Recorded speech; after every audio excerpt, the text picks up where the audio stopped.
Trail of Tears by Hannah Hudson and Vanessa Rodriguez. At the beginning of the 1830s, nearly 125,000 Native Americans lived on millions of acres of land in Georgia, Tennessee, Alabama, North Carolina, and Florida, land their ancestors had occupied and cultivated for generations. As people began moving west and looked for land to settle in, more and more Native Americans were forced to move. Things weren't really serious until the arrival of President Andrew Jackson. Subsequently, state governments joined in this effort to drive Native Americans out of the South. Several states passed laws limiting Native American sovereignty and rights and encroaching on their territory. In a few cases, such as Cherokee Nation v. Georgia in 1831 and Worcester v. Georgia in 1832, the Supreme Court upheld that the Native Americans had a right to their land. However, Andrew Jackson had long been an advocate of what he called the Indian removal.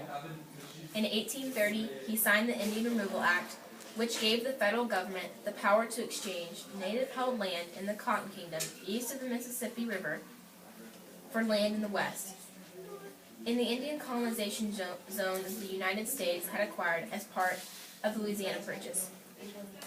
In 1835, a few self-appointed representatives of the Cherokee Nation negotiated the Treaty of New Encota, which traded all Cherokee land east of the Mississippi for $5 million. This accounted for relocation assistance and compensation for lost property. Many Native Americans felt betrayed in this deal. By 1838, only about 2,000 Cherokees had left their land in Georgia for Indian Territory. President Martin Van Buren sent General Winfield Scott and 7,000 soldiers to expedite the removal process. By 1840, tens of thousands of Native Americans had been driven off their land in the southeastern states and forced to move across the Mississippi to Indian Territory. The federal government promised that their new land would remain unmolested forever, but as the line of white settlement pushed westward, the Indian country shrank and shrank. In 1907, Oklahoma became a state and Indian Territory was gone for good. The Native Americans were stripped off of their culture.